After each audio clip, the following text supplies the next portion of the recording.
Hello and welcome to Let's Crack UPSC CSE. My name is Pratik Nayak and I welcome you all on the largest YouTube platform for civil service preparation. नमस्कार दोस्तों, आप सबका स्वागत है let's crack UPSC CSE के channel के ऊपर। पिछले साल से पढ़ा रहा हूँ and I been teaching history art and culture to thousand of students, जहाँ मेरा जो कोर 4 सब्जेक्ट है, जहाँ किस तरह से हिस्ट्री को अप्रोच किया जा सकता है उसकी भी अंडरस्टैंडिंग मैं बच्चों को देता हूँ। हम लोग यहाँ पे एनसीईआरटी को डिस्कस कर रहे हैं लेट्स क्रैक यूपीएससी सीएसई के चैनल के ऊपर। इसके साथ साथ I also teach on Unacademy plus. Unacademy plus, अगर आपको पता होगा, इंडिया का टॉप मोस्ट प्लेटफॉर्म है जहाँ पे live classes, structured courses, unlimited time access ली पाती है। साथों साथ टेस्ट और क्विज को भी आप यहाँ पे पूरी तरह से तैयार कर पाओगे। प्लस के ऊपर मेरे बहुत सारे सब्सक्रिप्शन कोर्सेज चलते हैं, उन्हीं में से एक सब्सक्रिप्शन कोर्स है हमारा मॉडर्न हिस्ट्री के ऊपर। आई सजेस्ट यू कि आप ये मॉडर्न हिस्ट्री के कोर्स के ऊपर हम लोग के साथ ज्वाइन कर सकते हो। साथों साथ आर्ट एंड कल्चर के ऊपर भी मेरा कोर्स चालू हो गया है, आप इसको भी ज्वाइन कर सकते हो। करीबन 45-50 आवर्स के बीच में मैंने आर्ट एंड कल्चर को बहुत कॉम्प्रिहेंसिवली समझाया हुआ है, किस तरह से आर्ट एंड कल्चर को अप्रोच किया जा सकता है वो भी कवर करा है। एक बार सब्सक्रिप्शन लोगे, आपको जितने भी हिस्ट्री के सब्जेक्ट्स है वो सबका एक्सेस मिल पाएगा। साथों साथ यहाँ मेरे 3000 से ज़्यादा स्लाइड्स है, उसको भी आप यहाँ पे एक्सेस कर पाओगे। इंक्लूडिंग मैं आपको कहूँगा कि इंडिया के जो टॉप मोस्ट एजुकेटर्स हैं उनके द्वारा जो भी लेक्चर्स दिए जा रहे हैं वो भी आप देख पाओगे। लाइव क्लासेस और रिकॉर्डेड क्लासेस दोनों का मिक्सचर रहेगा। आपको लाइव देखना है तो लाइव देखिए, रिकॉर्डेड देखना है तो रिकॉर्डेड देखिए। हमसे डाउट भी पूछ सकते हो, सबसे बेस्ट पार्ट है टॉप मोस्ट एजुकेटर्स के द्वारा यहाँ पे आप अपना पढ़ाई कर सकते हो। आज ही डाउनलोड कीजिए एप्लीकेशन को, और साथों साथ जब हम लोग एप्लीकेशन को डाउनलोड करेंगे तो आपको 2 प्रकार के सब्सक्रिप्शन के बारे में ऑप्शन आएगा। एक प्लस सब्सक्रिप्शन आएगा, दूसरा आइकॉनिक सब्सक्रिप्शन है। आइकॉनिक के अंदर पर्सनल कोच की फैसिलिटी अवेल की जाती है। आइकॉनिक के अंदर आपको साथों साथ आंसर राइटिंग की प्रैक्टिस, स्टडी प्लानर और पर्सनलाइज फीडबैक भी होंगे। अगर आप आइकॉनिक सब्सक्रिप्शन नहीं लेना चाहते हो तो आप प्लस कोर्स भी ले सकते हो, जहां live classes, test series, practice और स्ट्रक्चर शेड्यूल तो आपको मिलेगा ही। 1 साल, 2 साल, 3 साल का सब्सक्रिप्शन ले लीजिए और अपना डिस्काउंट कोड यूज करना मत भूलिएगा, PN Live। ये डिस्काउंट कोड से आपको 10% ऑफ मिलेगा और आप मेरे साथ मेरे क्लासेस में भी जुड़ पाओगे, तो जरूर से आप यहाँ पे हमारे साथ जुड़ सकते हो। ये आइकॉनिक की फीस है, 1 साल की 69,500 है, पर अगर आपने discount code PN Live use किया तो it will come back to 60,550। EMI options की भी अवेलेबिलिटी है, आप कभी भी EMI ऑप्शन को भी यूज कर सकते हो। इन सब के द्वारा आप हमारे साथ कनेक्ट हो पाओगे। साथों साथ अनअकैडमी के ऊपर आपको ऑप्शनल की तैयारी भी होती है। आप यहाँ पे हमारे साथ अनअकैडमी ऑप्शनल भी तैयारी कर सकते हो। GS और ऑप्शनल दोनों का साथ में पैकेज लोगे तो it will get you very good fees as well, और डिस्काउंट तो आपको 10% मिलेगा ही। आइकॉनिक की फीस बढ़ने वाली है 31 जनवरी के बाद, तो इसके लिए मैं सजेस्ट करूंगा कि please if you want to take the iconic subscription आप जल्दी ले लीजिए। 31 जनवरी से पहले लोगे तो आपकी फीस बचेगी। अनअकैडमी के ऊपर आप जब सब्सक्रिप्शन लोगे उसके बाद आपको अलग अलग बैचेस मिलेंगे। 1 फरवरी से बहुत सारे बैचेस शुरू हो रहे हैं, हिंदी, इंग्लिश और साथों साथ बाइलिंगुअल कोर्स के अंदर, मतलब हिंदी इंग्लिश दोनों साथ में पढ़ाया जाएगा। एक्सक्लूसिव हिंदी के लिए भी, एक्सक्लूसिव इंग्लिश के लिए भी, और साथों साथ जो मैं पढ़ा रहा हूँ जिस तरह से अभी, जिसे हम लोग बाइलिंगुअल कहते हैं, दोनों भाषा का उपयोग किया जाता है, उस तरह के कोर्सेज भी आपको अवेलेबल होंगे। तो आप मोस्ट वेलकम है, आप इसको भी अटेंड करिए। अगर आप अनअकैडमी के ऊपर स्पेशल क्लासेस ज्वाइन करना चाहते हो और साथों साथ अनअकैडमी के ऊपर आप तैयारी करना चाहते हो फ्री के अंदर, तो आपको सजेस्ट करूंगा कि आप कॉम्बैट को ज्वाइन कर सकते हो। अनअकैडमी कॉम्बैट ये लाइव क्विज फैसिलिटी है, अनअकैडमी की तरफ से दी गई है, जहां बेसिकली यूपीएससी के रिलेटेड आपकी एग्जाम जैसे होती है वैसे ही आपकी क्विज होगी और इसमें आपका रैंकिंग आएगा। अगर आपका रैंकिंग कॉम्बैट के अंदर अच्छा आ रहा है तो आपको अनअकैडमी का सब्सक्रिप्शन भी मिलेगा। साथों साथ हम लोग कहेंगे कि आप इनफैक्ट अमेजोन के वाउचर्स भी गेन कर पाओगे। तो आप कॉम्बैट को ज्वाइन कर सकते हो। You are most welcome to join the Unacademy combat. 7 फरवरी को हमारा नेक्स्ट कॉम्बैट होने वाला है 11 बजे, और इसमें आपको 60 क्वेश्चंस दिए जाएंगे। बहुत इंटरेस्टिंगली आप इसको अटेंड करिएगा। मैं आपको मोस्ट वेलकम करूंगा कि आप ये कॉम्बैट को भी ज्वाइन करिए। ये फ्री है, इट्स फ्री। आपको खाली और खाली रजिस्ट्रेशन करना है। रजिस्ट्रेशन करने के लिए आपको यहाँ पे डिस्काउंट कोड यूज करना है PN Live। The moment you will use the discount code PN Live, automatically आपकी जो फीस है, जो रजिस्ट्रेशन प्रोसेस है, वो खत्म हो जाएगा। चलिए हम लोग शुरू करते हैं नेशनलिज्म इन इंडिया। हमने पिछले क्लास के अंदर राष्ट्रवाद क्या है, राष्ट्रवाद का बेसिस कैसे बना और राष्ट्रवाद किस तरह से आगे चलता है उसके बारे में देखा था। एक्चुअली ये मैंने पूरी की पूरी जो किताब है ये वर्ल्ड हिस्ट्री और इंडियन हिस्ट्री का मिक्सचर है।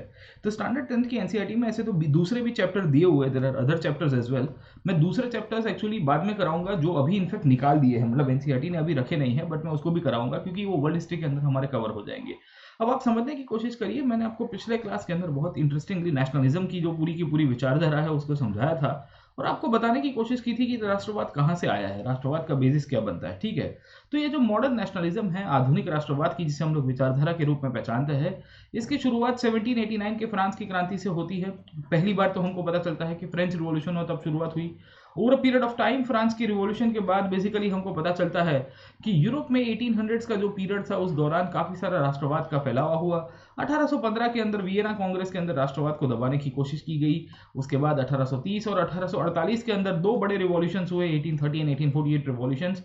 ये रिवॉल्यूशंस के द्वारा भी नेशनलिज्म नाम की जो विचारधारा है और पॉपुलर हुई, और इसी के कारण 1860 से लेकर 70s का जो दशक था, इस दशक के अंदर हमको पता चलता है इटली और जर्मनी जैसे कंट्री का यूनिफिकेशन होना, एक कंट्री के रूप में उभर के आना, ये सब चीजें मॉडर्न नेशनलिज्म को दर्शाएगा। जब ये मॉडर्न नेशनलिज्म एक्सट्रीम वे के अंदर जाएगी तो हमको पता चलता है कि यही मॉडर्न नेशनलिज्म के कारण लोगों ने इनफैक्ट अपना साम्राज्य बनाने की शुरुआत की, कंट्रीज ने अपना साम्राज्य बनाने की शुरुआत की, और इसी के कारण हमको एक नया टर्म देखने को मिला, इंपीरियलिज्म। इंपीरियलिज्म के अंतर्गत हमने देखा था कि पिछले क्लास के अंदर ब्रिटेन, जिसे हम लोग बेसिकली यूनाइटेड किंगडम के रूप में भी पहचानते हैं, ये यूनाइटेड किंगडम एक कंट्री के रूप में तो उभर के आया, पर यही यूनाइटेड किंगडम ने मेनली बहुत सारी कॉलोनीज बनाई। यही कॉलोनीज के चक्कर में इन्होंने इंडिया को भी बेसिकली कंट्रोल रखा है। और मैंने आपको पिछले क्लास के अंदर बताने की कोशिश की, जब इंडिया को इन्होंने कॉलोनी के रूप में पूरी तरह से कंट्रोल किया, उस दौरान काफी सारे बेसिकली इंडिया के रिएक्शन आने की शुरुआत हुई, और इंडियंस ने बेसिकली रिएक्शन देने की शुरुआत की from the period of 1850s। 1850 से धीरे धीरे समय आगे गया, 1885 तक आते आते हमको पता चल रहा है कि कांग्रेस नाम की संस्था की स्थापना हुई, और ये जो कांग्रेस था, ये कांग्रेस ने बेसिकली बहुत बड़ा इनफैक्ट आंदोलन चलाने की शुरुआत की। ये आंदोलन बेसिकली काफी सारे अलग अलग ग्रुप्स के द्वारा चलाया गया था। इनिशियली इनको मॉडरेट्स के रूप में पहचानते हैं, उसके बाद हमको पता चलता है कि एक और ग्रुप उभर के है जिसे हम लोग कहते हैं एक्सट्रीमिस्ट। बहुत सारे बेसिकली हमको इलीट क्लास ऑफ पीपल भी देखने को मिलेंगे। ये elite class of people mainly अगर आप समझने की कोशिश करोगे तो ऐसे लोग थे जो ग्राउंड के साथ एट टाइम्स कनेक्टेड नहीं थे, और इसी के कारण 1915 तक आते आते जो इंडियन नेशनलिज्म है उसके अंदर गांधी की एंट्री हुई, और गांधी की एंट्री के बाद मेनली जो नेशनलिज्म है उसका कॉज पूरी तरह से बदल जाता है। गांधी जी ने नेशनलिज्म के अंदर बेसिकली जो अलग अलग ग्रुप्स है उन सबको इकट्ठा किया, और उन्होंने अपना एक विचार दिया जिसे हम लोग के सत्याग्रह के रूप में पहचानते हैं।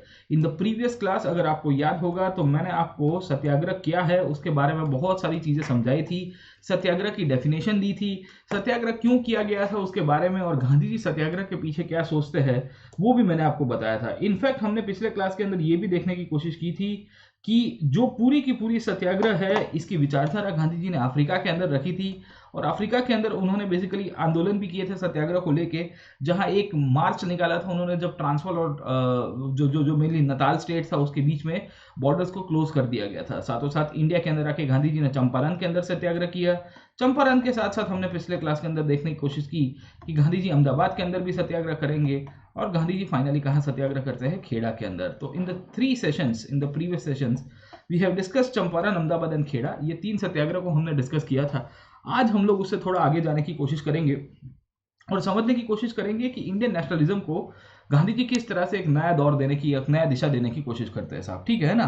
सो हमने पिछले क्लास के अंदर ये सब पॉइंट्स देखे हैं कि किस तरह से 1919 के दौरान इंडियन नेशनल मूवमेंट के अंदर जो इंडियन नेशनलिज्म है वो स्ट्रांग हो रहा है, उसमें गांधी जी का रोल क्या है, गांधी किस तरह से इनफैक्ट है ना राष्ट्रवाद को और मजबूताई की तरफ लेके जाएंगे। अब मैंने आपको पिछले क्लास के अंदर सत्याग्रह क्या है वो बताया था। ये सत्याग्रह अफ्रीका से उभर के आया था, क्योंकि गांधी जी ने इसी का ही एक्सपेरिमेंट अफ्रीका में सबसे पहली दौर के ऊपर किया था। खैर, उसके बाद मैंने आपको बताया चंपारण, अहमदाबाद और खेड़ा जो है, इन 3 जगह के ऊपर भी गांधी के द्वारा सत्याग्रह किए गए, और गांधी जी ने सत्याग्रह की व्याख्या क्या है वो भी हमको बताने की कोशिश की थी। अब बेसिकली होता क्या है नेशनल मूवमेंट के अंदर, मैं आपको थोड़ा बहुत फिर से समझाने की कोशिश करूंगा from a theme line perspective, so that आपको और आइडिया आएगा कि नेशनल मूवमेंट किस तरह से आगे चल रहा है, और गांधी जी ने के जो सत्याग्रह थे ये सत्याग्रह किस तरह से और आगे एक्सपांड होंगे। अब देखिए होता क्या है, व्हाट इज हैपनिंग साहब, ठीक है ना। जब हम लोग इंडियन नेशनल मूवमेंट की बात करते हैं तो 1915 के आसपास की पीरियड को समझ लेते हैं। 1915 के अंदर मैंने आपको बताया गांधी जी की एंट्री हुई भारत के अंदर। अब देखिए जब गांधी जी की एंट्री होती है इंडिया के अंदर, उसके बाद जो नेशनल मूवमेंट है उसको एक नई दिशा दिखेंगी, क्योंकि गांधी ने बेसिकली जितने भी अलग अलग ग्रुप्स थे इन सब ग्रुप्स को गांधी जी ने यूनाइटेड किया था, है ना। तो पिछले क्लास के अंदर मैंने आपको ये बताने की कोशिश की थी कि बहुत सारे ग्रुप्स को इन्होंने यूनाइटेड करने की कोशिश की, लोगों को इकट्ठा करने की कोशिश की, और इसके आधार के ऊपर आपका जो इंडियन नेशनलिज्म है वो स्ट्रांग हुआ।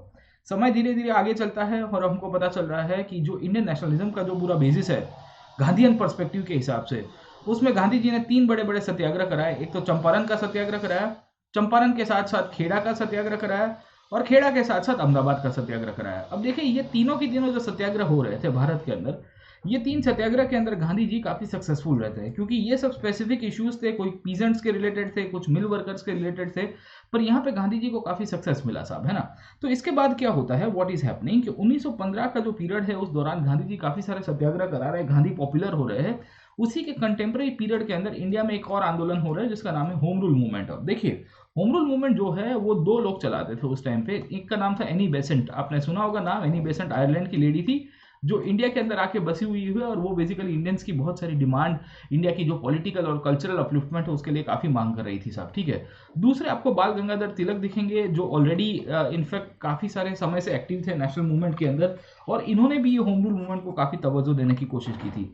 तो कहानी क्या है दोस्तों, कहानी ये है कि चंपारण, अहमदाबाद, खेड़ा नाम के 3 सत्याग्रह के द्वारा जब गांधी पॉपुलर हो रहे थे 1916 के बीच में और 1918 के बीच में, इस समय पे भारत के अंदर एक और आंदोलन चल रहा था जिसका नाम था होम रूल। ये होम रूल भी उतना ही पॉपुलर हुआ साहब, होम रूल भी उतना ही पॉपुलर हुआ, और गांधी खैर इसके अंदर पार्टिसिपेट नहीं करेंगे क्योंकि गांधी को लग रहा था कि होम रूल वाले सत्याग्रह के रास्ते से भारत के अंदर आंदोलन नहीं कर रहे हैं, और ऐसा कोई भी मूवमेंट जो सत्याग्रह के आधार के ऊपर नहीं है वो सक्सेसफुल ज्यादा नहीं हो पाएगा। खैर, वो गांधी का अपना विचार था, पर ये होम रूल चला। ये होम रूल पॉपुलर होने के कारण सरकार क्या करती है साहब, 1919 तक आते आते फाइनली बेसिकली एक कानून लेके आएगी जिसका नाम है मॉन्टेगू चेम्सफोर्ड के रिफॉर्म्स। अगर आपने ये किताबों के अंदर पढ़ी होगी, या बेसिकली अगर आपने थोड़ा बहुत देखा होगा कॉन्स्टिट्यूशन हिस्ट्री के अंदर, तो इसी को ही हम लोग कहते हैं गवर्नमेंट ऑफ इंडिया एक्ट 1919। आप में से बहुत सारे बच्चों ने ये गवर्नमेंट ऑफ इंडिया एक्ट 1919 जो है ये आपने किताब के अंदर पढ़ा होगा, क्योंकि इंडिया के कॉन्स्टिट्यूशन की जब हम लोग हिस्ट्री पढ़ने की शुरुआत करते हैं तो उसमें government of India act 1919, government of India act 1935, government of India act 1858, इस प्रकार के कानून आपने देखे भी होंगे दोस्त, है ना। तो ये जो गवर्नमेंट ऑफ इंडिया एक्ट 1919 है, 1919 का भारत सरकार अधिनियम, ये बहुत ही इंपॉर्टेंट है क्योंकि इसके द्वारा भारत में पॉलिटिकल चेंजेस हुए थे। तो पॉलिटिकल चेंजेस लाने के पीछे का कारण ये था कि ये जो होम रूल मूवमेंट है उसको तोड़ना था। They wanted to break up the home rule movement साहब, ठीक है। प्रॉब्लम ये हो रहा है कि बाय दिस टाइम जो इंडियन नेशनलिज्म है बहुत ही पीक के ऊपर आ चुका है। भारत का राष्ट्रवाद जो है वो काफी पीक के ऊपर आ चुका है। पीक के ऊपर आने का मतलब ये है कि ये वो समय है कि जब भारत के अंदर जो डिफरेंट डिफरेंट ग्रुप्स है वो सबके सब यूनाइटेड हो गए थे, और उन सब के अंदर बेसिकली कहीं ना कहीं आप देखोगे तो रिएक्शन आने की शुरुआत हो गई थी। रिएक्शन आने का मतलब ये है कि इनको ब्रिटिश रूल के सामने प्रोटेस्ट करने का मौका मिल रहा था। ये ब्रिटिश रूल के सामने अब आवाज उठाने के लिए बुलंद हो गए थे। इनको लग रहा था कि हमको तूफानी कर देंगे साहब। तो होता यह है कि ये जो पीरियड है जब इंडियन नेशनलिज्म आगे चल रहा था, ब्रिटिश सरकार ने बेसिकली एक गाजर डालने की कोशिश की जिसे हम लोग कहते हैं मॉन्टेफोर्ड रिफॉर्म्स, क्योंकि उनको पता था कि जैसे ही हमने मॉन्टेफोर्ड रिफॉर्म्स को प्रमोट करेंगे और इसके बाद बहुत सारे इंडिया का यूथ है जो पॉलिटिकल एक्टिविटीज के अंदर आ जाएगा।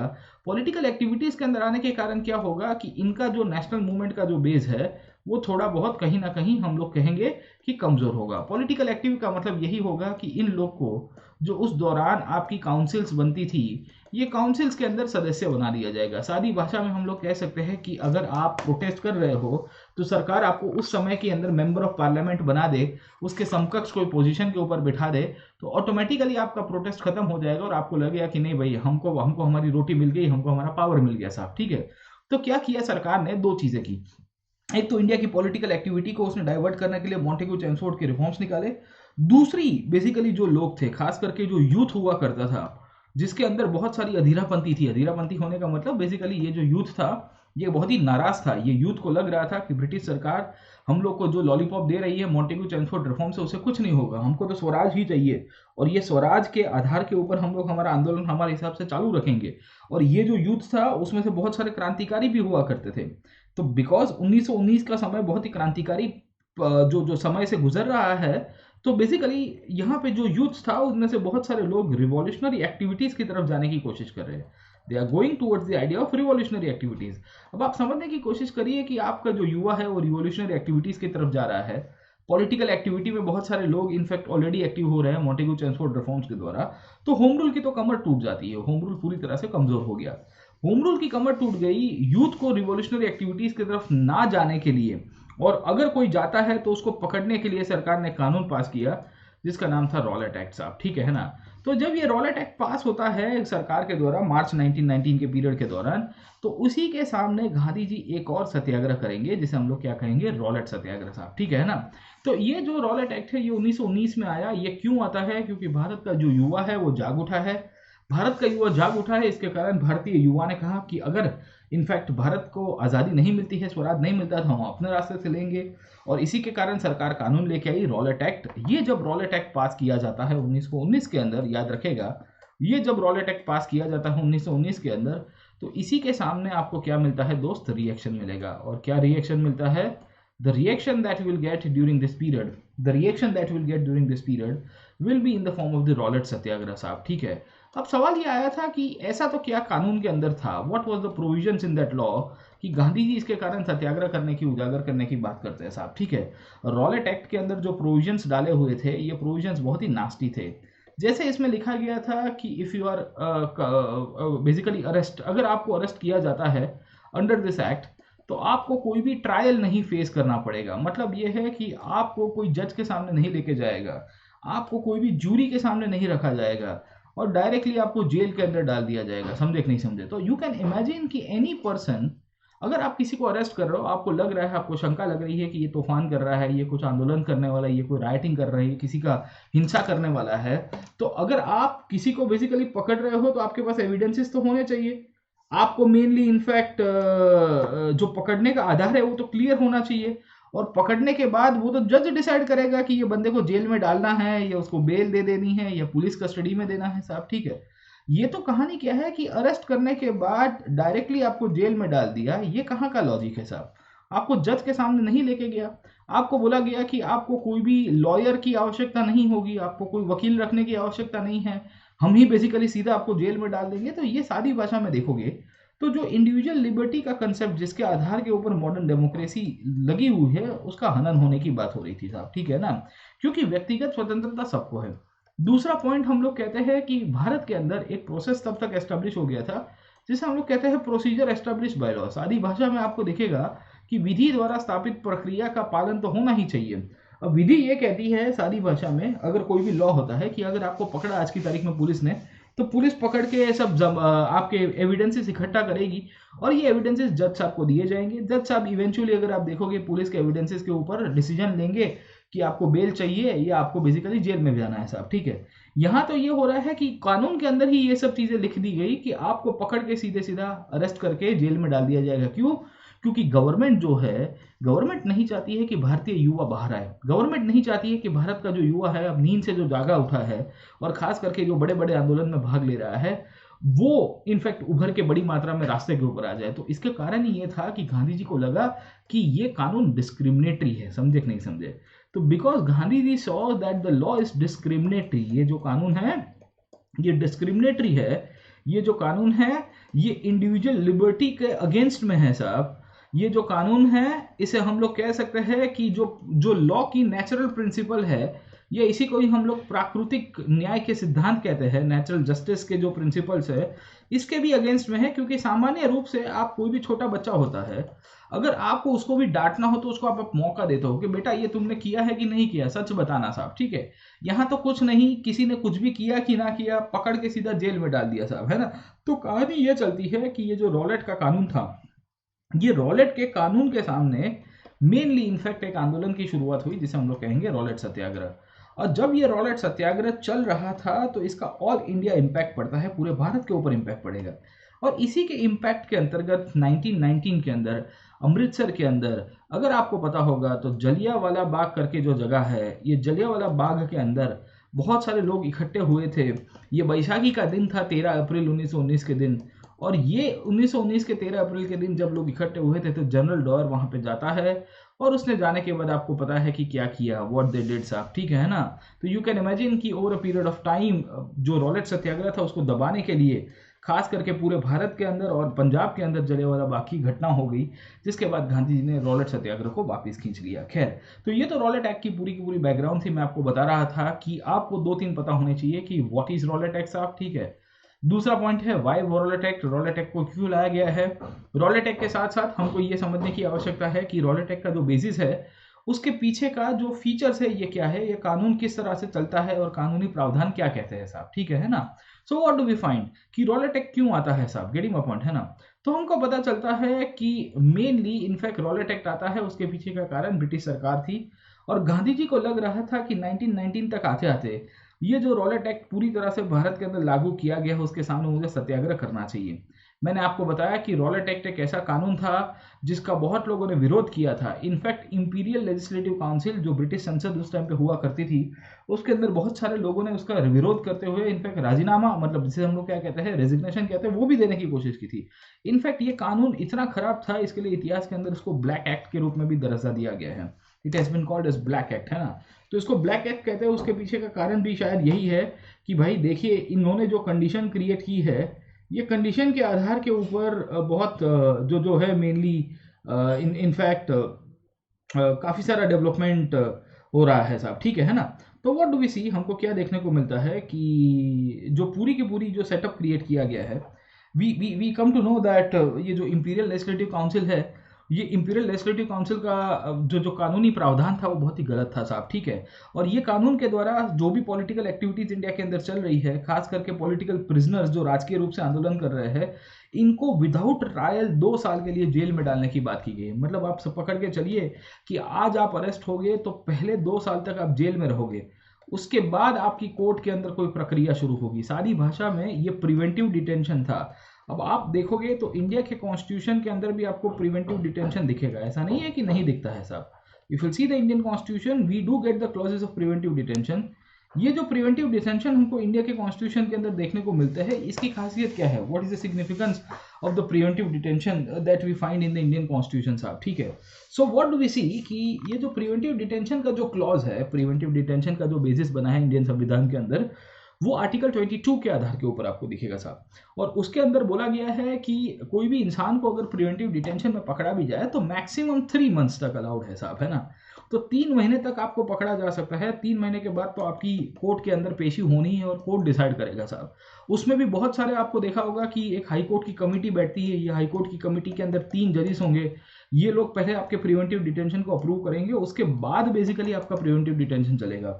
रॉलेट के अंदर तो कहानी यही है, आपको सीधा पकड़ के 2 साल तक जेल में डाल देना। तो सादी भाषा में इसको कहा जाता है, एक स्लोगन आया, नो अपील, नो वकील एंड नो दलील। ये याद रखेगा साहब, ठीक है ना। This is very famous slogan, no वकील, नो अपील, नो दलील। ये 3 नो वाले कंसेप्ट चलते हैं, क्योंकि आपको राइट नहीं था अपील करने का, आपको राइट नहीं था दलील करने का, आपको राइट नहीं था वकील को हायर करने का जो आपके केस को रिप्रेजेंट करे और आपके जो इश्यूज है उसको हाईलाइट कराए। तो सारी भाषा में नो वकील, नो अपील, नो दलील का आधार बनाते हुए इंडियन नेशनल मूवमेंट के अंदर रॉलेट सत्याग्रह की शुरुआत हुई।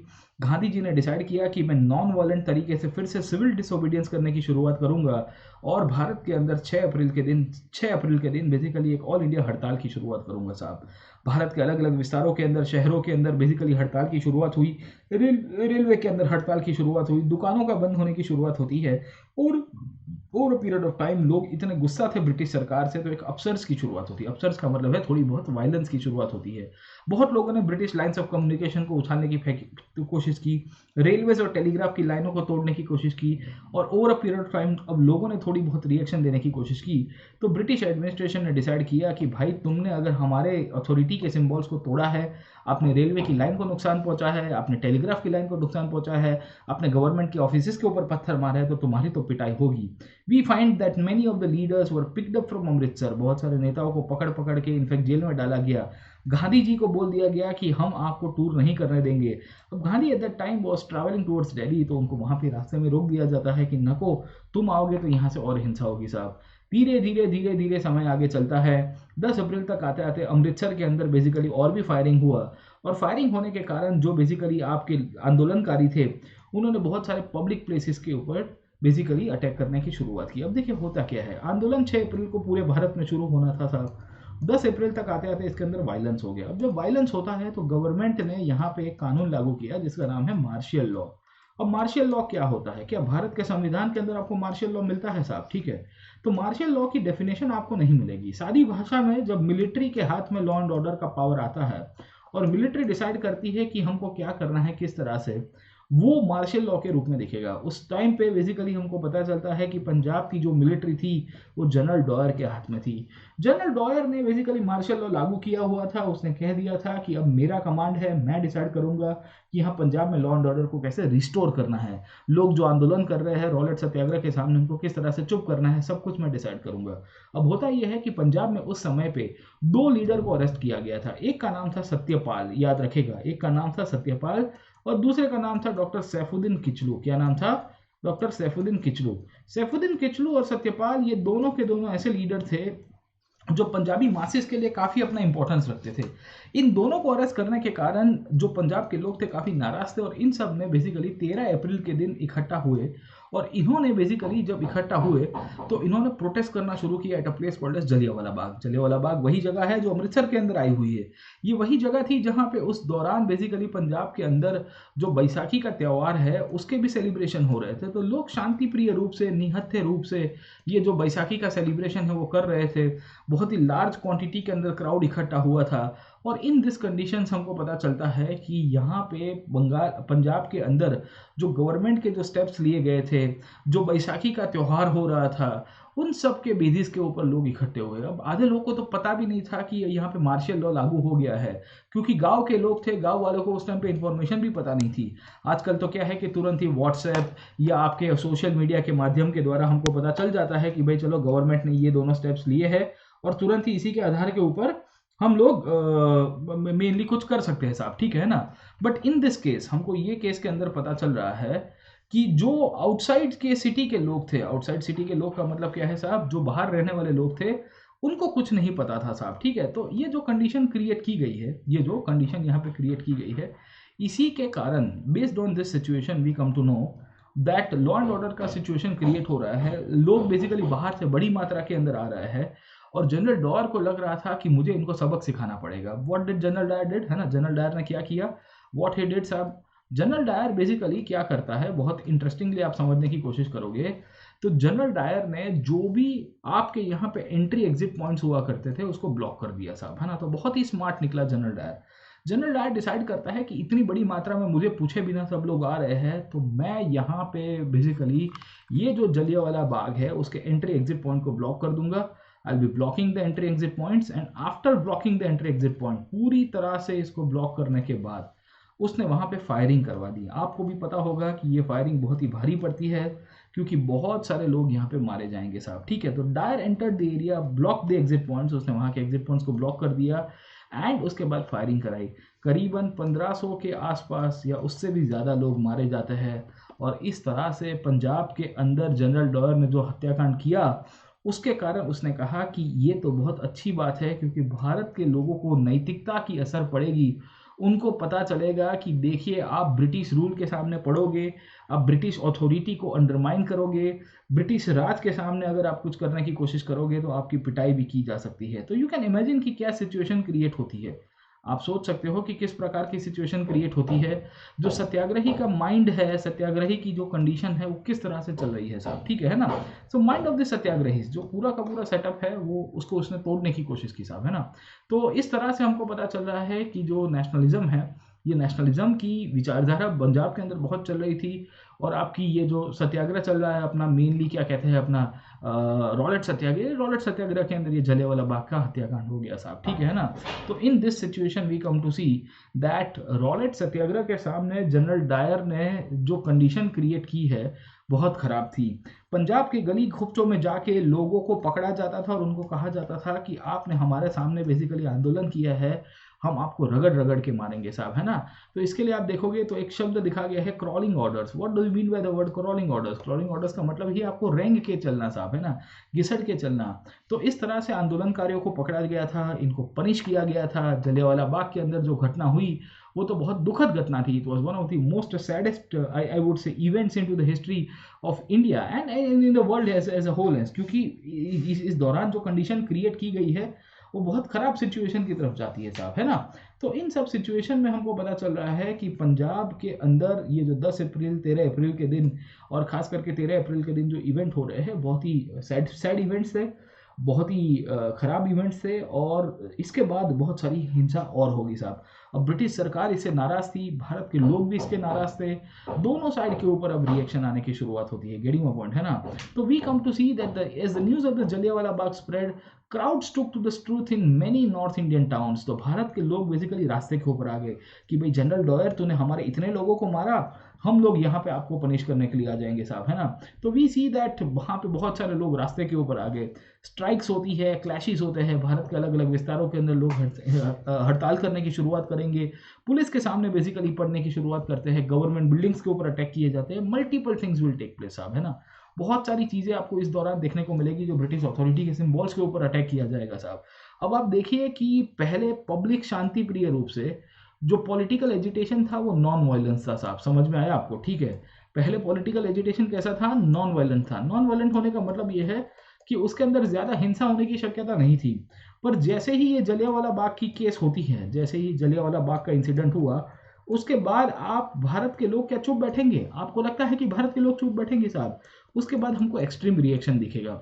एक्सट्रीम रिएक्शन ये हुआ कि जो कॉमन मैन था वो इतना नाराज हो गया था कि तुमने हमारे इतने लोगों को मार दिया, जलियांवाला बाग की जो घटना हुई उसका प्रभाव इतना भारी मात्रा में पड़ेगा, लोग रास्ते के ऊपर आ गए। अब जितना लोग रास्ते के ऊपर आएंगे, when people will come on streets, जब लोग बेसिकली रास्ते के ऊपर आते हैं तो क्या होगा, what it will lead to साहब, है ना। When people will come on streets it will lead to more reaction from the government. Government कहती है कि बेटा तुमने रास्ते के ऊपर उतरे ही क्यों, why you came on the streets, मैंने आपके यहाँ पे ऑलरेडी 1500 लोगों को मारा, उसके बावजूद भी तुम हमारे सामने रास्ते के ऊपर उतरे साहब। We have already basically killed so and so persons and then once again you are trying to provoke us and you are trying to fight against us. तो आप सादी भाषा में समझने की कोशिश करोगे तो हमको क्लियर कट चीज़ें दिख रही है कि जो गवर्नमेंट है, ये गवर्नमेंट के जो भी इनफैक्ट डिसीजंस लिए जा रहे थे, ये डिसीजंस के अंदर हमको पता चल रहा है कि सिचुएशन बहुत काबू के बाहर चली गई है साहब। सिचुएशन इतनी काबू के बाहर चली गई है कि गवर्नमेंट के सामने अब लोगों ने पत्थर मारना शुरू कर दिया, अटैक करने की शुरुआत की। अब व्हाट विल हैपन साहब, है ना। आपने गवर्नमेंट के सामने अटैक किया है साहब, तो गवर्नमेंट क्या आपको लगता है कि चुप बैठेगी? गवर्नमेंट तो ऑलरेडी जलियांवाला बाग कर चुकी है। गवर्नमेंट ने कहा बेटा दिखाता हूँ तुमको, है ना। पूरी तरह से सप्रेशन होने की शुरुआत हुई, एक से एक लोगों को पकड़ पकड़ के इनफैक्ट, है ना, मारा जाता है। इनफैक्ट किस तरह से आपको पता चलेगा कि जो जो लोग सत्याग्रह कर रहे थे उनको अपनी नाक रगड़ने की पनिशमेंट दी गई थी साहब। तो वो लोग को नाक रगड़ के चलना पड़ता था, क्रॉलिंग ऑन द स्ट्रीट्स। अभी मैंने आपको ये फोटोग्राफ दिखाया, मैंने अभी आपको एक फोटोग्राफ दिखाया, ये फोटोग्राफ के अंदर क्या दिख रहा है, what do you see over here, है ना। तो यहाँ पे लोगों को क्रॉल कराया जा रहा है और कहा जा रहा है कि उठ के नहीं चलना है, आपको रेंग के चलना है, अपने घुटनों के बल चलना है साहब। कितनी तरह से फोर्सफुल एक्सर्शन किया जाता है साहब, ठीक है। डू सलाम टू ऑल द साहिब, जितने भी आपको ब्रिटिश दिखे उन सबको सल्यूट करना है। People were flogged and the villages around Punjab were bombed. आप देखने की कोशिश करोगे कि गुजरानवाला करके जो जगह है, जो आज के पाकिस्तान वाले पंजाब के अंदर है, वहाँ पे बॉम्बिंग हो जाती है। इतनी खराब तरह से यहाँ पे वायलेंस हुई। अब गांधी जी का सत्याग्रह किसके ऊपर था, आप ही मुझे बताइए साहब, है ना। गांधी जी देख रहे हैं कि मेरे को तो नॉन वायलेंट मूवमेंट करना था, my Satyagraha is always based on the idea of non violence. और यहाँ पे सत्याग्रह के नाम के ऊपर भाई साहब क्या चल रहा है, what is happening on the berm of Satyagraha, everything is going out of control, कुछ भी हाथ में नहीं रह रहा है। हम करे तो करे क्या और बोले तो बोले क्या, ऐसी सिचुएशन हो जाती है। गांधी कहते हैं कि बहुत ही एक्सट्रीम वे के अंदर वायलेंस हो रहा है, मुझे नहीं लग रहा है कि हम लोग नॉन वायलेंट वे के अंदर सत्याग्रह कर पाएंगे। Gandhi decided to call off the movement. Gandhi कहते हैं कि चलो it is time to take a break. नहीं ये हो पाएगा साहब। रॉलेट का जो सत्याग्रह था, रॉलेट का सत्याग्रह बहुत ही बड़ी मात्रा में बढ़ने की शक्यता थी, जो शहरों के अंदर और गाँवों के अंदर भी जा सकता था। पर गांधी को ये पता चल गया था कि नॉन वायलेंट तरीके से आंदोलन करना सबसे ज़रूरी है, वो हम लोग नहीं कर पा रहे हैं। और इसके लिए गांधी डिसाइड करते हैं कि रॉलेट का जो सत्याग्रह है उसको स्टॉप करते हैं, कुछ और करने की कोशिश करेंगे, एक ऐसा आंदोलन करेंगे जो ब्रॉड बेस्ड मूवमेंट के रूप में हमको मिलेगा। ब्रॉड बेस्ड मूवमेंट का मतलब ये है कि एक ऐसा मूवमेंट जिसका बेस थोड़ा एक्सपांड होकर आना चाहिए, एक ऐसा मूवमेंट जहाँ पे मेनली हम लोग ये कह सकते हैं कि जो जो जो आइडेंटिटी है बेसिकली, जहाँ और भी लोग जुड़ेंगे, साथों साथ यूनिटी होनी चाहिए। भारत के अलग अलग रीजन्स के लोग सब के सब इकट्ठे होने चाहिए। खास करके हिंदू और मुसलमानों को साथ में लाना बहुत ज़रूरी है। जब तक हिंदू और मुसलमान साथ में नहीं आएंगे, इंडियन नेशनल मूवमेंट के अंदर जो सोशल बेस है, ये सोशल बेस एक्सपांड नहीं हो पाएगा। तो ये बहुत ज़रूरी है, सामाजिक आधार का जो एक्सपांशन होना नेशनल मूवमेंट के अंदर, this is very much necessary and this is the prime reason we come to see that Gandhi ji over a period of time issues इश्यूज को उठाएंगे जो इंडियन नेशनल मूवमेंट के ऊपर और इम्पैक्ट करता है। और उन्हीं में से एक इशू था जिसे हम लोग कहेंगे खिलाफत का इशू साहब, है ना। तो now let us go to the background of the Khilafat movement. Now let us see कि ये खिलाफत मूवमेंट क्या था, ये खिलाफत मूवमेंट का पर्सपेक्टिव कहाँ से चलता है, और ये जो खिलाफत मूवमेंट का जो बेसिस है ये किस तरह से आगे चलता है। चलिए ठीक है ना। तो अब हम लोग फिर से नेक्स्ट मूवमेंट के ऊपर चले जाते हैं। Let us go to the next movement, that is the Khilafat movement. और ये खिलाफत मूवमेंट का बेसिस कहाँ कहाँ बनता है, किस हिसाब से डेवलपमेंट होगा साहब, ठीक है। अब आगे चलेंगे, let us try to see further and let us see the Khilafat issue साहब, है ना। अब चले जाते हैं खिलाफत के ऊपर। अब हम लोग चले जाएंगे खिलाफत के इशू के ऊपर। अब देखिए खिलाफत का इशू क्या था और इंडियन नेशनलिज्म के साथ ये जुड़ा हुआ कैसे है, इसका जो बेसिस है ये कहाँ से उभर के आया है, और ये जो इंडियन नेशनलिज्म का जो पर्सपेक्टिव है उसमें ये खिलाफत नाम का जो चिड़िया है ये किस तरह से डायरेक्टली लिंकअप होता है। तो खिलाफत का जो इशू है उसमें गांधी जी का क्या रोल था एंड वाई गांधी वांटेड कि खिलाफत इशू के साथ हम लोग को जाना चाहिए साहब, है ना, गेटिंग अपॉन। तो उसके पीछे का कहानी मैं आपको वर्ल्ड वॉर की तरफ लेके जाना चाहूंगा साहब, है ना। क्योंकि गांधी खिलाफत का जो इशू है वो नेशनल मूवमेंट के अंदर हाईलाइट कराते हैं, उसके पीछे वर्ल्ड वॉर एक बहुत बड़ा रोल प्ले है। अगर आपको थोड़ा बहुत याद होगा तो 1914 के अंदर से और 1918 का जो बीच का जो पीरियड है, इस पीरियड के दौरान दुनिया के अंदर घटनाएं हो रही है जिसे हम लोग कहते हैं फर्स्ट वर्ल्ड वॉर। आप सब ने पढ़ा होगा फर्स्ट वर्ल्ड वॉर के बारे में कि what is first world war and first world war का जो बेसिस क्या था। अगर आपको पता होगा तो फर्स्ट वर्ल्ड वॉर के अंदर दो ग्रुप्स थे साहब। एक ग्रुप जो था जो जर्मनी की अध्यक्षता में था, जर्मनी के साथ ऑस्ट्रिया हंगरी का एम्पायर हुआ करता था, ऑस्ट्रिया हंगरियन एम्पायर साहब, और साथों साथ इसके अंदर ऑटोमेन्स भी हुआ करते थे। ये वही ऑटोमन एम्पायर है जिसे हम लोग आज टर्की के रूप में पहचानते हैं साहब। बहुत बड़ा साम्राज्य था उस टाइम पे, इतना छोटा नहीं था साहब। दूसरी साइड के ऊपर हमको ब्रिटेन दिखेगा, ब्रिटेन के साथ साथ हमको पता चलता है फ्रांस है, फ्रांस के साथ साथ आप देखोगे तो आपको over a period from USA दिखेगा साहब, फिर इटली भी इनके साथ जुड़ता है साहब, रशिया भी जुड़ता है साहब, है ना। तो बहुत सारे कंट्रीज हमको यहाँ पे दिखेंगे। अब देखिए कहानी क्या है, ऑस्ट्रिया, जर्मनी, ऑटोमन एम्पायर, ये तीनों की तीनों साम्राज्यवादी ताकतें थी जो फर्स्ट वर्ल्ड वॉर में फाइट कर रही थी। They were fighting against this forces, Britain, France, Italy, इन सबके सामने। अब इसमें साथ खिलाफत का इशू कहाँ पे जुड़ा हुआ है, तो इसमें जो खिलाफत का इशू जुड़ा हुआ है वो है ऑटोमन एम्पायर के साथ। अगर आपको थोड़ा बहुत इतिहास याद है, दुनिया का इतिहास याद है, और दुनिया के इतिहास के अंदर के बहुत सारे जो इवेंट्स हुए हैं उनको आप थोड़ी बहुत तरीके से पहचानते हो, तो मैं आपको समझाने की कोशिश करूंगा कि जब हम लोग दुनिया के इतिहास को देखेंगे तब हमको पता चल रहा है कि इंडिया में एक प्रोसेस, और इंडिया में यूरोपियंस की एंट्री कब हुई, when the Europeans entered in India. तो you might be aware that the Europeans entered in India from the period of 1498। अगर आपको याद होगा तो 1498 के अंदर यूरोपियंस की एंट्री हुई जब वास्को डी गामा इंडिया की तरफ आया था साहब। अब सवाल ये था कि why Vasco da Gama decide to come towards India, Vasco da Gama क्यों इंडिया की तरफ आया, and how he came towards India, वो किस तरह से भारत की तरफ आता है साहब। तो अगर हम लोग वास्को डी गामा को ओवरऑल समझने की कोशिश करेंगे तो हमको पता चलेगा कि वास्को डी गामा का भारत की तरफ आगमन जो था वो कहीं यहां से था, और यहां से वास्को डी गामा घूमते घूमते घूमते घूमते घूमते घूमते घूमते घूमते घूमते घूमते 1498 में यहां पे आया था। अब वास्को डी गामा जो आया इंडिया के अंदर वो कैसे आया, वो सी रूट से आया। You might be aware that was a sea route, वो समुद्र के रास्ते से आएगा। This is by the way Africa, this is the Arabian peninsula साहब, और ये जो मैं डॉट कर रहा हूं दिस इज टर्की साहब। एंशिएंट और मिडिवल वर्ल्ड के अंदर India was connected to Europe. Ancient और मिडिवल वर्ल्ड के अंदर मैं आपको बता देता हूं, India was connected to Europe. India की बेसिकली यूरोप के साथ कनेक्टिविटी थी। That was via land route, वो जमीन के मार्ग से हमको मिलेगा, और जमीन के मार्ग से बेसिकली जो टर्की है, जिसे ऑटोमन एम्पायर जिसे हम लोग पहचानेंगे, बहुत ही इंपॉर्टेंट पावरफुल डायनेस्टी थी जिसका मेन बेस था कॉन्स्टेंटिनोपोल। अगर आपने नाम सुना होगा कॉन्स्टेंटिनोपोल, ये कॉन्स्टेंटिनोपोल करके जो जगह है जहां से आपकी कनेक्टिविटी चलती थी। 1453 के अंदर ये यूरोपियंस का भारत के अंदर आना जमीनी मार्ग से बंद होगा। वो क्यों होगा, क्योंकि कॉन्स्टेंटिनोपोल को बेसिकली ये टर्की के शासकों ने, ऑटोमन एम्पायर ने पकड़ लिया था, वहां पे पावर के ऊपर आए थे, और इनका जो राजा था उसको खलीफा कहते थे। क्या कहते थे, खलीफा। मैं आपको खिलाफत का बेसिस पढ़ा रहा हूँ, गेड़ी में है ना।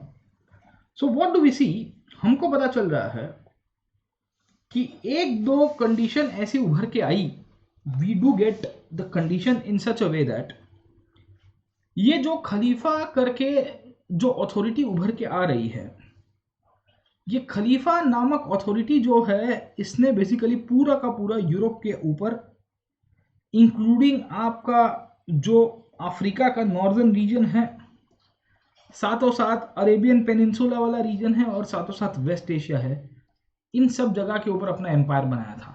तो you can imagine it was a huge empire. ये खलीफा बेसिकली टर्की का राजा भी था, टर्की के अंदर उसका इस्लामिक पावर भी उतना ही था साहब। He was one of the most Islamic powerful Kings.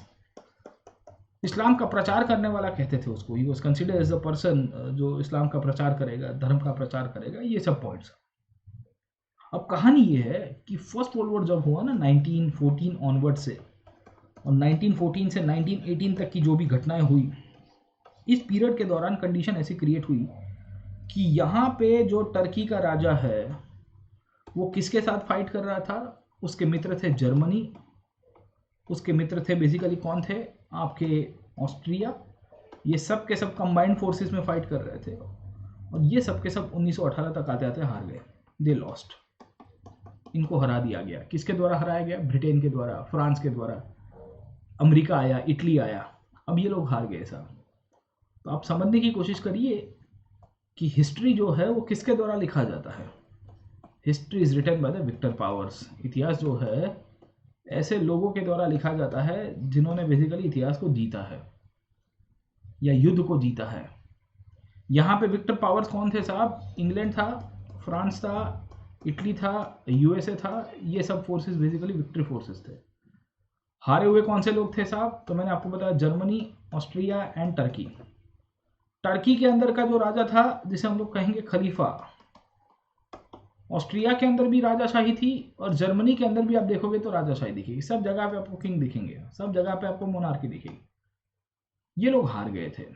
ये लोग हार गए ना, तो इनको हारने के बाद ये जो विनिंग फोर्सेस थे, जो लोग जीत गए थे साहब, इन सब की जो कंडीशंस थी, जो विनिंग फोर्सेस की हम लोग बात कर रहे हैं, ये विनिंग फोर्सेस के बेसिकली जो भी खिलाड़ी है यहाँ पे, इन सब ने ये जो लूजिंग पावर्स है इनके ऊपर प्रेशर लगाना शुरू किया। और अगर आपको थोड़ा बहुत इतिहास की जानकारी होगी तो पेरिस के अंदर एक कॉन्फ्रेंस होती है जिसे हम लोग कहते हैं पेरिस पीस कॉन्फ्रेंस। बहुत इंटरेस्टिंग इवेंट है, नाम है पेरिस पीस कॉन्फ्रेंस। और ये पेरिस पीस कॉन्फ्रेंस के अंदर ये जितने भी लोग हार गए थे उनको एक कोरा पेज दिया गया और कहा गया कि तुम अलग अलग ट्रीटी साइन करोगे, और कहा गया ट्रीटी के द्वारा कि तुम आज के बाद युद्ध नहीं करोगे, तुम्हारा साम्राज्य हम ले लेंगे। तो जर्मनी के साथ वर्साई की ट्रीटी हुई, बहुत ही फेमस ट्रीटी है, कभी याद रखेगा, वर्ल्ड वॉर के आउटकम के अंदर आती है। इनफैक्ट ये वर्साई की ट्रीटी के कारण ही सेकेंड वर्ल्ड वॉर होगा साहब, ये जर्मनी के साथ होती है। उसी तौर के ऊपर अगर आप देखोगे, इसी प्रकार की एक ट्रीटी ऑस्ट्रिया के साथ हुई, ट्रीटी ऑफ सेंट जर्मेन।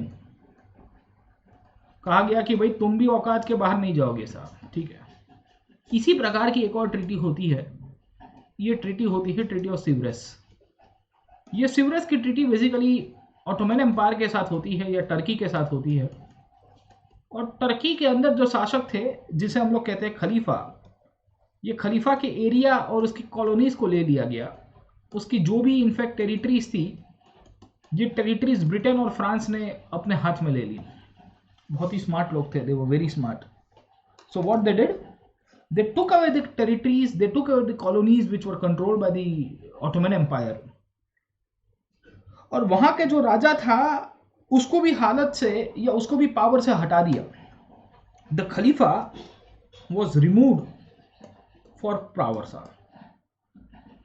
अब खलीफा को हटाना क्यों इंपॉर्टेंट था ब्रिटेन फ्रांस के लिए? क्योंकि खलीफा at that time was considered as the leader of the Islamic world, as the leader of Islamic world। सारी भाषा में हम लोग को ये मिलेगा कि ये वो बंदा है जो इस्लामिक दुनिया को हेड कर रहा है। पूरी दुनिया के मुसलमान ये खलीफा को अपने लीडर के रूप में मानते थे, अपने शासक के रूप में मानते थे, और इस तरह से हमको पता चलता है कि व्हेन खलीफा was considered as the leader of the Islamic world, और ये जो खलीफा है इसको हटाया है, तो क्या तुम्हें लगता नहीं है कि क्या इसका रिएक्शन आएगा पूरे दुनिया के अंदर से? साहब, पूरी दुनिया के अंदर से रिएक्शन आया। होल इंडिया, और आई वुड से ऑल पीपल, खास करके जो मुस्लिम पीपल थे, दे स्टार्टेड रिएक्टिंग कि ये क्या कर रहे हो, ये क्या कर रहे हो, हमारे लीडर को हटा दिया साहब। और लीडर को हटाने की बात आई, तो इंडियन मुस्लिम्स को भी लग रहा था कि ये गलत हुआ है। खलीफा हमारा भी नेता है, हम भी इनको एक स्पिरिचुअल कम पॉलिटिकल लीडर के रूप में कंसीडर कर सकते हैं, रिलीजियस लीडर के रूप में, and this is not right. India के मुसलमानों ने एक आंदोलन शुरू किया जिसका नाम है खिलाफत। अब आप देखिए कहाँ वर्ड है खलीफा, खलीफा से शब्द बना खिलाफत, समझे कि नहीं समझे?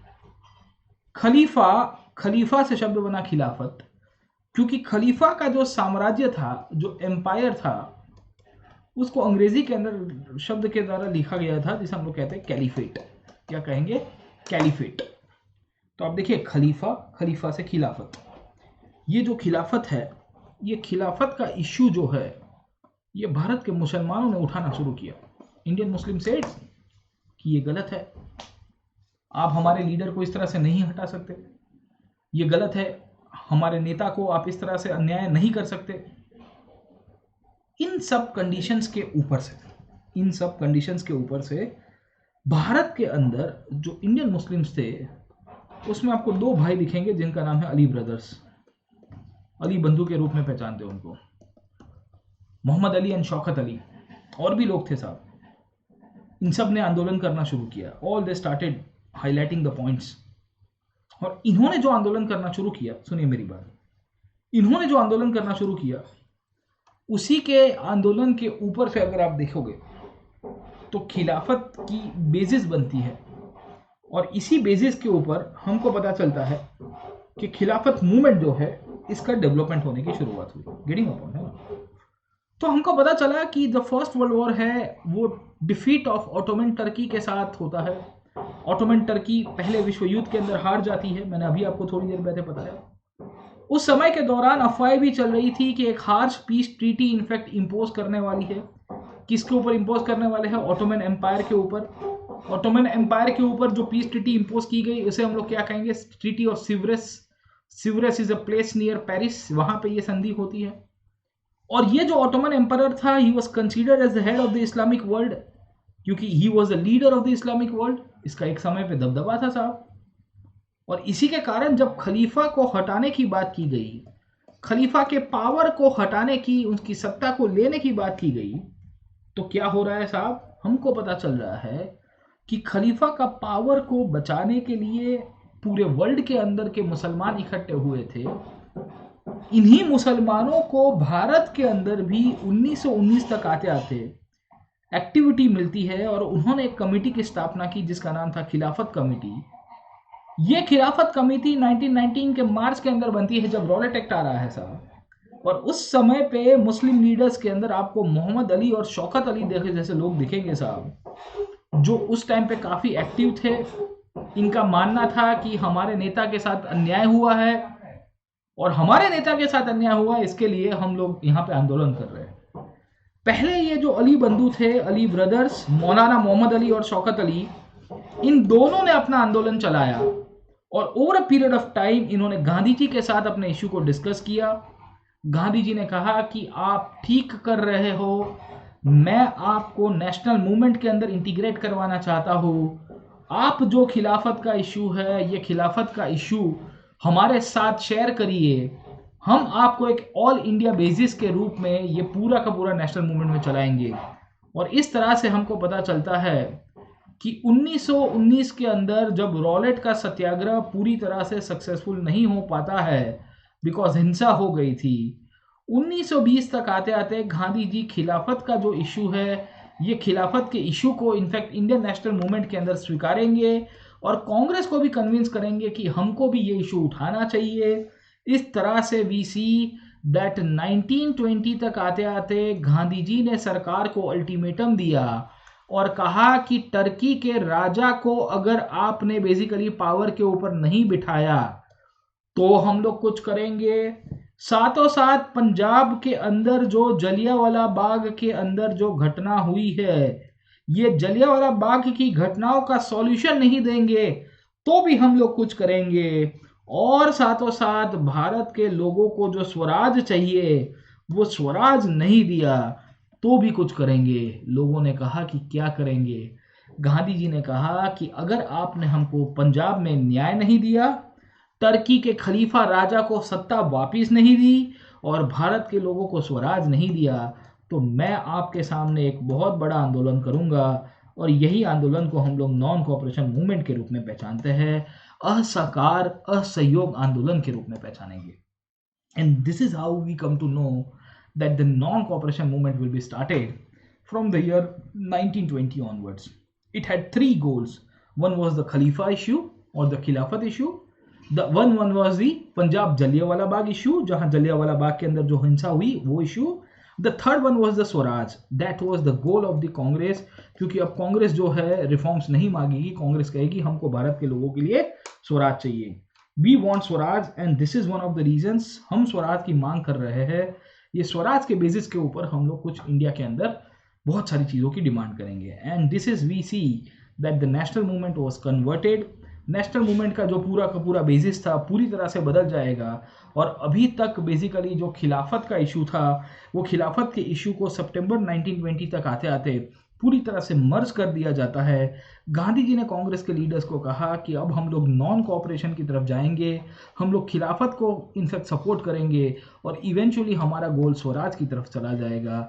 और यहाँ से ही 1920 के दशक से हमको पता चलता है कि नॉन कोऑपरेशन मूवमेंट की शुरुआत हुई। ये नॉन कोऑपरेशन मूवमेंट क्यों हुआ, ये नॉन कोऑपरेशन मूवमेंट के गोल्स क्या क्या थे? ये गोल्स के अंदर मैंने आपको बताया कि 3 गोल्स मिलेंगे। एक तो खिलाफत के इशू का सॉल्यूशन, दूसरा आपके पंजाब के अंदर जलियांवाला बाग की जो घटना है उसके अंदर न्याय देना, और साथों साथ हमको पता चलता है कि जो तीसरा इशू था वो था भारत के लोगों का स्वराज का इशू। अगर आप ये 3 जगह के ऊपर हमको न्याय नहीं दोगे तो हम आपके सामने एक बहुत बड़ा आंदोलन करेंगे। यही आंदोलन को नॉन कोऑपरेशन के रूप में कहेंगे। हम आपके साथ कोई भी प्रकार का सहयोग नहीं करेंगे, और जब आपसे कोई भी प्रकार का सहयोग नहीं करेंगे तो आपकी बोलती बंद हो जाएगी, आपकी जो भी इनफैक्ट सिस्टम है वो क्रैश हो जाएगी। क्योंकि इंडिया के सपोर्ट के बिना, इंडिया के कोऑपरेशन के बिना, इंडियन लोगों की जो भी इनफैक्ट है ना ब्रिटिश एडमिनिस्ट्रेशन के अंदर भागीदारी के बिना आपकी सिस्टम चल नहीं पाएगी। हम आपको पैसा नहीं देंगे, हम आपसे चीज़ नहीं खरीदेंगे, हम आपको पूरी तरह से बहिष्कार करेंगे। तो इस तरह से हमको नॉन कोऑपरेशन मूवमेंट का डेवलपमेंट दिखेगा। पंजाब में जलियांवाला बाग बहुत सेंसिटिव इशू के बन के उभर के आया। इनफैक्ट इसके बाद सरकार ने एक कमेटी बनाई थी जिसका नाम था हंटर कमेटी। ये हंटर कमेटी ने बेसिकली आपके जो जेम्स आपका जो डायर था, ये डायर को बेसिकली बताया था कि इसका कोई फॉल्ट नहीं है, and he was considered not an accused in the Jallianwala Bagh, he was let off, उसको छोड़ दिया गया था बाय द हंटर कमेटी। इस तरह से भारत के लोगों का गुस्सा और बढ़ता है और इवेंचुअली ये सब कुछ इनफैक्ट चैनलाइज होगा in a new movement called as the non cooperation movement.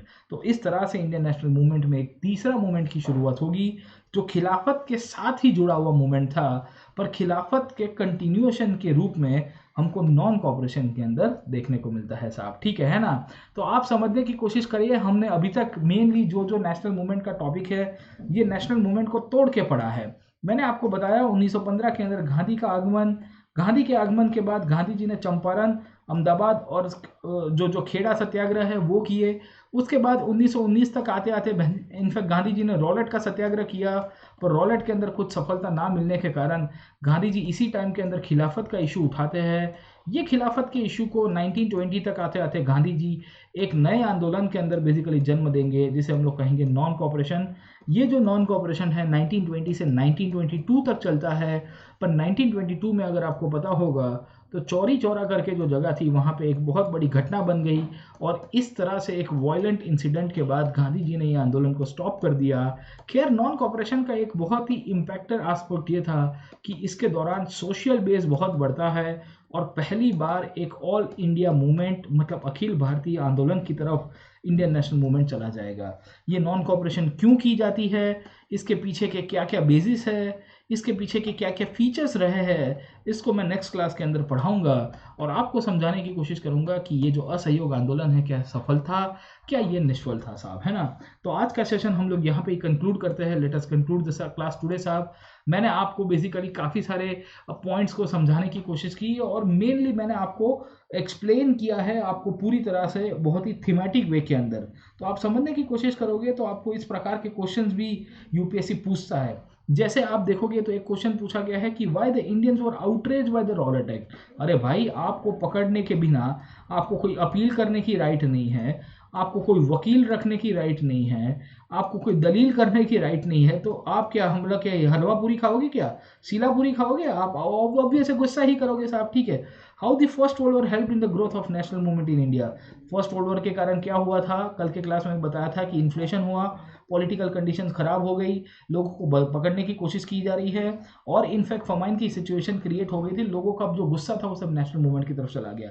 Why the growth of nationalism in colonies linked to an anti-colonial movement? Obvious है साहब, एंटी कॉलोनियल मूवमेंट ही होगा, क्योंकि नेशनलिज्म किस तरह से आता है इंडिया के अंदर, क्योंकि India used to be a British colony, because India was a colony of the British. Obvious है कि हमारा शोषण हो रहा है और हमारा जो शोषण हो रहा है इसी के आधार के ऊपर मेनली एक एंटी कॉलोनियल मूवमेंट के रूप में कन्वर्ट हो गया साहब, ठीक है ना। तो इन सब कंडीशंस हमको यहाँ पे मिलती रहती है। ये जो नॉन कॉपरेशन मूवमेंट कैसे चला, इसके अंदर किन किन लोगों ने पार्टिसिपेट किया है, उसको आज नहीं करते, उसको हम लोग नेक्स्ट क्लास के अंदर करेंगे। मैं आपको फिर से सजेस्ट करूंगा कि आप अनअकैडमी के अंदर आइए, हमारे साथ एप्लीकेशन को डाउनलोड कीजिए, अनअकैडमी कॉम्बैट के अंदर पार्टिसिपेट करिएगा। Please participate into the combat, it's a free practice session और बहुत ही मजा आएगी आपको ये अनअकैडमी कॉम्बैट के अंदर। साथों साथ मैंने आपको बताया कि कॉम्बैट के अलावा आप सब्सक्रिप्शन लेने का भी प्लान करिए। PN लाइव डिस्काउंट कोड को मत यूज करना मत भूलिएगा, ये आपको 10% ऑफ भी दे देगा, है ना। तो आप प्लस लीजिए, आइकॉनिक लीजिए, plus please take subscription, please join us in the classes. I will see in the next session. Like, share and subscribe to this platform. Thank you very much and keep studying.